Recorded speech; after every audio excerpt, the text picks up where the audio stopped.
Ovu unaopangwa tutaupata.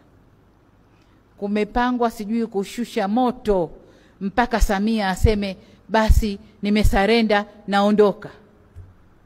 Hiyo serikali ya samaki.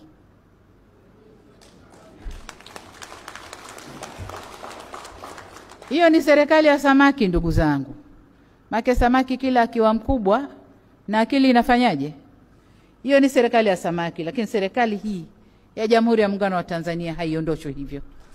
Haiondoshwi hivyo. Sasa kwa kutumia kofia ya Amiri Jeshi Mkuu katika nchi hii, niseme kwamba tumeapa kuilinda na kuitetea Katiba ya Jamhuri ya Muungano wa Tanzania, na kwamba tutafanya kila linalowezekana kuimarisha ulinzi wa maisha na uhai wa Watanzania kwa kuwa ni jukumu letu. Kwenye wajibu huu wala hatuhitaji kuelekezwa na mtu yoyote nini cha kufanya. Kwa sababu katiba yetu ina maelekezo yote jinsi ya kuendesha serikali yetu. Na hakuna mtu anayeumia haya yanapotokea kama tunavyoumia Watanzania. Hatukubaliani na yanayotokea. Tunaumia sana kuona haya yanatokea. Kifo chochote kile kinatuma Watanzania. Hii ni damu yetu Watanzania. Wengine wanapotaka kuonesha huruma yao, basi tunawasihi wafanye hivyo kwa kufuata makubaliano ya mahusiano ya kidiplomasia ya kimataifa kama ilivyoelezwa kwenye Vienna Convention on Diplomatic Relations ya mwaka 1961.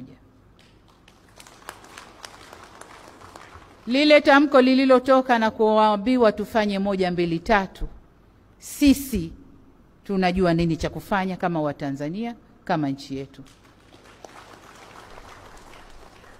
Na ni imani yangu kwamba tamko lile lililotolewa si maelekezo ya wakuu wa nchi huko walikotoka.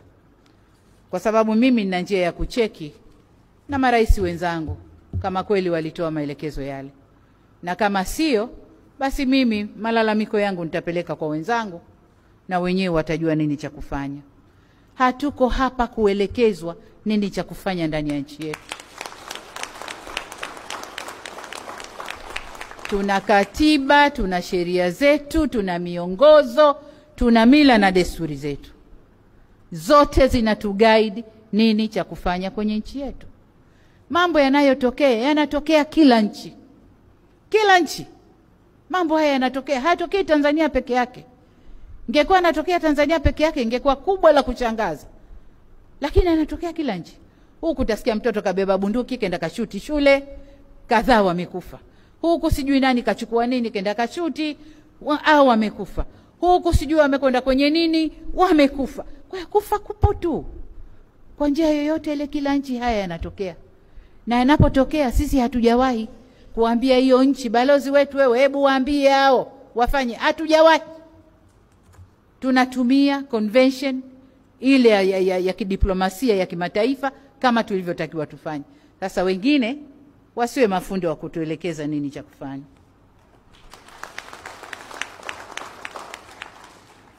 Serikali yetu inaongozwa na falsafa ya maridhiano, kustahamiliana, kubadilika na kujenga taifa letu. Falsafa hii ilikuja baada ya kuona taifa limegawanyika kuliko sababishwa na tofauti zetu za kisiasa na kiitikadi.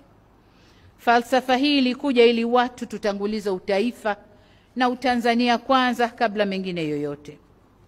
Kama nchi na taifa, tumefarijika kuona kwamba falsafa hii kwa kiasi kikubwa imeweza kuliunganisha taifa letu. Hata hivyo, tunapotekeleza falsafa ya R4, sio kuwa tumetupilia mbali sheria zetu za nchi au tumeruhusu utovu wa nidhamu utokee ndani ya nchi yetu. La hasha. Sheria ziko pale pale, mila desturi zetu ziko pale pale, miongozo ya kufanya mikutano na mengine yote yako pale pale. Kwa hiyo R4 ni falsafa iliyokuja kuunganisha taifa na sio inayoruhusu utovu wa nidhamu kwa baadhi ya watu. Hivyo basi baada ya kazi nzuri hii iliyofanywa na falsafa hii ya kuliunganisha taifa letu, hatutavumilia vitendo vyovyote vya kuleta machafuko na mifarakano nchini. Hatutavumilia.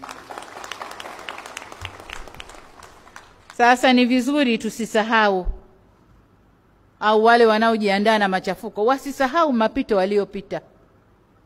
Ni falsafa hii ndio imewapa ruhusa ya kurudi hapa nchini. Tukafumbia macho mengine yote. Njoni tujenge taifa letu.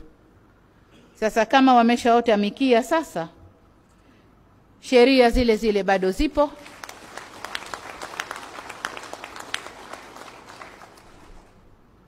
Kule kwetu kuna watu wanaitwa mahulukutabu.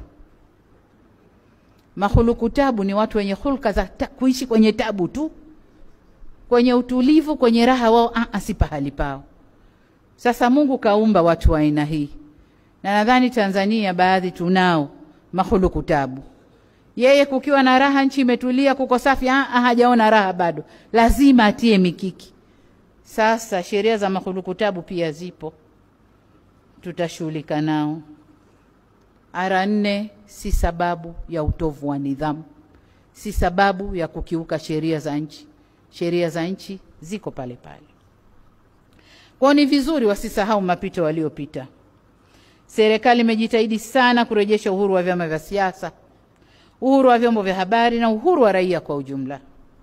Wale waliokuwa uhamishoni walirejea nchini kama nilivyosema, waliokuwa na kesi za jinai na wengine tulizifumbia macho, waliokuwa jela tuliwatoa. Sasa wako huru na wanaendelea na shughuli zao, ikiwemo shughuli za kisiasa. Lengo letu likiwa kuwaleta watu pamoja ili tuweze kujenga nchi yetu. Sasa watu wale wanaposahau yote haya na wanapofanya vitendo vya kutoa kauli zinazoharibu au kuturudisha nyuma, sisi hatutakuwa tayari kuwaruhusu kufanya hivyo. Hatutakuwa tayari. Amani na utulivu wa nchi yetu tutalinda kwa gharama yoyote ile.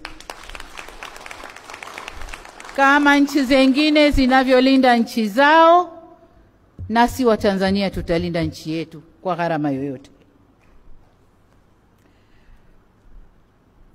Niliwahi kusema, na hapa nataka nirudie tena kwa msisitizo. Ukimya wangu sio ujinga. Na wala kuzungumza sana kwa wale wanaozungumza sana sio werevu hata kidogo. Kuzungumza sana ni udebe tupu tu. Haliachi kuvuma, lazima litavuma. Na anayenyamaza kimya sio mjinga. Ni mtu anayetafakari mambo. Si ujinga. Kwa hiyo kimya wangu si ujinga. Na kuropokwa kwao si werevu. Mliponikabidhi dhamana hii, niliapa kulinda na kuitetea katiba ya Jamhuri ya Muungano wa Tanzania. Na dhamana yangu pamoja na vyombo vya ulinzi ni kulinda amani ya nchi yetu. Hivyo sitakuwa na muhali kwa yoyote anayetaka kuvuruga amani hiyo ya nchi yetu. Tumevumiliana kwenye mengi, lakini kwenye kulinda tunu ya amani na utulivu wa nchi, nirudie tena, sitakuwa na muhali kwa yoyote atakayejikaribisha katika mambo haya. Anayeratibu, anayeshiriki, hata anayetekeleza mipango